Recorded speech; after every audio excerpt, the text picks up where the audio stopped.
सदस्य श्री जगदम्बा पाल जी।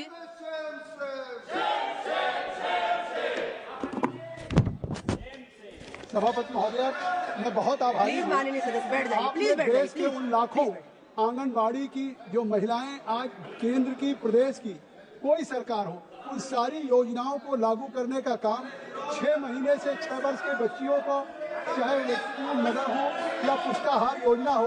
मैं 2 फैसलों की तरफ कहना चाहता हूँ कि आज एक गुजरात हाई कोर्ट में honourable justice Shri Nikhil S Kariel, जज Gujarat high court, special civil application 8164, इसमें उन्होंने जजमेंट किया है कि देश की आंगनबाड़ी महिलाओं को right to education and security of food act compliance of article 47, इनको एग्जाम किया जाना चाहिए, न्यूनतम वेतन देना चाहिए। आज वो आंगनबाड़ी की महिलाएं जहां उन बच्चों के लिए पुष्टाहार का कार्यक्रम करती हैं, देश के 2 फैसले ऐसे हुए हैं कि उन फैसलों से आज भी उनको केवल 2500 और 4500 मिल रहा है। धन्यवाद माननीय सदस्य। केंद्र की योजनाओं को लागू कर रहे हैं, चाहे सेंसस हो। सभा की कार्यवाही 2 बजे तक के लिए स्थगित की जाती है। मेरे विचार में निर्णय हाँ वालों के पक्ष में हुआ, हाँ वालों के पक्ष में हुआ। प्रस्ताव अनुमोदित किया जाता है। शून्यकाल। माननीय सदस्य Shri doctor Mohammad Javed ji.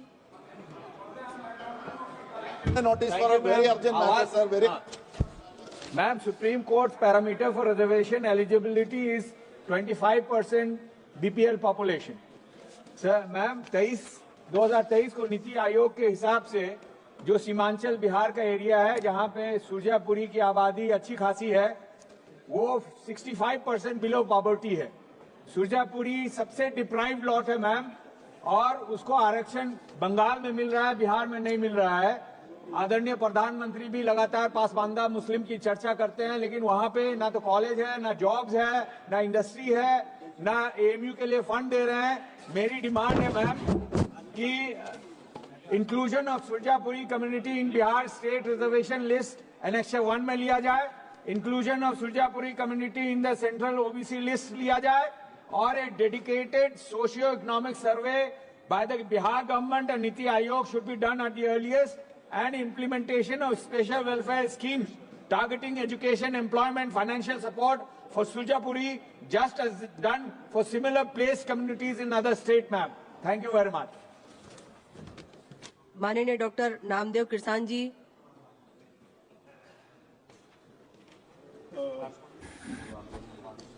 The pension scheme for old artists, which was given by the Cultural Ministry of the central government, now it has been discontinued from the year 2020 and 21.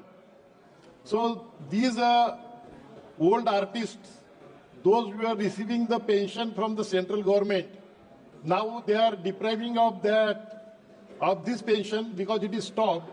So they are requesting that this pension has to be started as it was previously.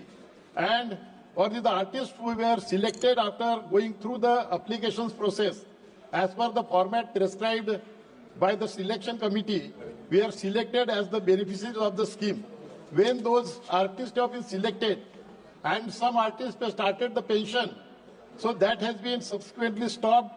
So it is my request that the government should start that pension for the artists, old artists, which was given previously. Thank you very much. माननीय सदस्य श्री सुदामा प्रसाद जी। माननीय सभापति महोदया, भारतीय खाद्य निगम के श्रमिक payroll पर हैं तथा निगम के रेगुलर श्रमिक हैं। इन नो वर्क नो पे श्रमिकों का न ही कोई मासिक गारंटी मजदूरी निर्धारित है और न ही इनके लिए सेवा शर्तों का गठन किया गया है। ये श्रमिक वर्तमान में प्रति माह औसतन 5,000 से 10,000 रुपए तक मजदूरी ही अर्जित कर पाते हैं, जो जीवन यापन के लिए कम है। जब श्रमिक ठेका प्रथा में थे, उस समय खाद्य मंत्रालय भारत सरकार द्वारा गठित श्री विवेक मेहरोत्रा कमेटी ने भी इन श्रमिकों को डीपीएस सिस्टम में नियोजित करने हेतु वर्ष 2007 में अनुशंसा किया था, जिसको सरकार ने पत्र दिनांक 1/10/2008 के माध्यम से स्वीकार कर लिया था। लेकिन जब श्रम एवं रोजगार मंत्रालय भारत सरकार द्वारा इन गोदामों से ठेका प्रथा निषेध किया गया तो वर्ष 2011-12 में इन श्रमिकों को डीपीएस सिस्टम में नियोजित नहीं कर नो वर्क नो पे सिस्टम में किया गया। अभी भी कोई मासिक गारंटी मजदूरी नहीं है और न ही श्रमिकों का कोई सेवा शर्त है।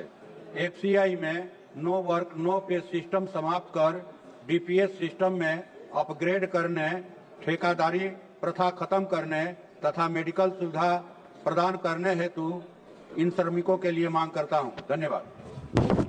माननीय सदस्य श्री दिलीप सीकिया जी। सभापति महोदया, मैं आपके माध्यम से केंद्र सरकार द्वारा तिब्बत में यारलंग जम्बो के निचले हिस्से में बांध के निर्माण की घोषणा की ओर आकर्षित करना चाहता हूं। अभी हाल ही में चीन ने ब्रह्मपुत्र नदी पर दुनिया का सबसे बड़ा बांध बनाने का ऐलान किया है। ब्रह्मपुत्र नदी तिब्बत से निकलती है और चीन से होते हुए अरुणाचल प्रदेश और असम से बहकर बांग्लादेश पहुंचता है। चीन में इस नदी की यारलंग जम्बो कहते हैं। तिब्बत में बनने जा रहे इस बांध का असर भारत और बांग्लादेश दोनों पर पड़ेगा।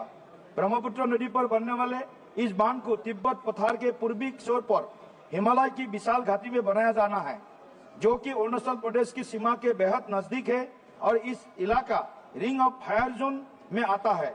ऐसे में इस जगह इतना विशाल निर्माण करना पर्यावरण और स्थानीय समुदायों के लिए भी बहुत बड़ा खतरा है। महोदया, इस इलाके में अक्सर भूकंप आते हैं। बांध के बनने से इकोसिस्टम पर अत्यधिक दबाव पड़ेगा, जिससे कई हादसे हो सकती है। भारत के उत्तर पूर्वी राज्यों और बांग्लादेश पहले से ही भयंकर बाढ़ की घटनाओं का सामना करते आ रहे हैं, लेकिन जलवायु परिवर्तन के कारण उन्हें और अधिक चुनौतियों जैसे भूस्खलन, भूकंप और बाढ़ आदि का सामना करना पड़ेगा, जो कि यहाँ की सभ्यता, पर्यावरण, संस्कृति और नागरिक जीवन के लिए बहुत ही बड़ा खतरा साबित होगा। इस बांध के निर्माण से दुनिया का सबसे बड़ा बांध हो जाएगा और वर्ष 2023 की एक रिपोर्ट के अनुसार इस बांध पर बनने वाले हाइड्रो पावर स्टेशन से हर साल 300 मिलियन kWh से अधिक बिजली पैदा की जा सकती है। महोदया, चीन लगभग $137 बिलियन की लागत से इस बांध का निर्माण करने जा रहा है, जो कि दुनिया का सबसे बड़ा बांध होगा। उसने जिस बांध को बनाने का प्लान तैयार किया है, उसमें काफी ज्यादा मात्रा में पानी को स्टोर किया जा सकेगा। जाहिर है कि बांध बनने के बाद नदी के बहाव पर चीन का कंट्रोल हो जाएगा और भविष्य में पूर्वोत्तर भारत में पानी की कमी या बाढ़ का संकट हमेशा के लिए बना रहेगा। साथ ही अरुणाचल प्रदेश की सीमा के बेहद नजदीक तक चीन का प्रभाव भी बढ़ सकता है। अतः आप महोदय से माध्यम से मेरा केंद्र सरकार से अनुरोध है कि चीन के साथ द्विपक्षीय वार्ता कर इस बांध के निर्माण को रोकने के विषय में जरूरी कदम उठाने का कष्ट करे, ताकि असम समेत पूरे पूर्वोत्तर भारत को भविष्य के संकट से बचाया जा सके। धन्यवाद महोदय जी। माननीय सदस्य श्री सप्तगिरी शंकर जी। धन्यवाद सभापति महोदय। I rise today to bring in urgent attention to the House a matter of immense significance for the people of South Odisha, the realignment of the sanctioned Gunpur-Terur rail line project to pass through Padampur, Gudari and Bisamkatak. Ma'am, we welcome the much-needed railway project in its current alignment, but it fails to serve any meaningful purpose. Instead, it bypasses densely populated, economically active and historically significant areas, leaving out the very people who would benefit from this project. Sir, this demand has been approved by the General Manager, East Coast Railway. The final location survey has also been completed, confirming that a minor 17-kilometer deviation, the railway line can pass through Padampur, Gudari, Ramnaguda, Bisamkatak and other key blocks, directly benefiting over 6 lakh people in Raigad and Gajbet districts. Ma'am, the current line passes through sparsely populated barren areas. In contrast, the realignment via Padampur, Bisamkatak would serve as a catalyst for economic growth, improving access to trade, education and healthcare. This reason is agriculture-intensive, commercially significant and historically important. Yet, its exclusion from the railway project is unjustifiable. The sanctioned alignment of Gunpur-Terur rail line project, which includes station Gunpur, Penkam, Ramnaguda, Bankli, Durgi and Tiruvali, passes through thinly inhabited and banded areas. With minor realignment, it can pass through stations like Gunpur, Chalakamba, Padampur, Bisamkatak, Gumda, Penkam, Ramnaguda, Bankli, Durgi and Tiruvali, which follows a geographically logical and development-focused route, directly benefiting over 6 lakh people in Raigada and Gajbet district. I urge the Honorable Minister of Railways to issue a formal directive to re-examine the alignment, considering the GM from East Coast Railway, they approved the final location survey. This small realignment will bring enormous socio-economic benefit to the region and prevent yet another case of public infrastructure failing to serve the public needs. Ma'am, I ask the government to act immediately and not let another crucial infrastructure project bypass the rightful aspiration of the people. Let development be inclusive, people-centric and equitable, ma'am. Thank you so much. माननीय सदस्य श्री छत्रपाल सिंह जी।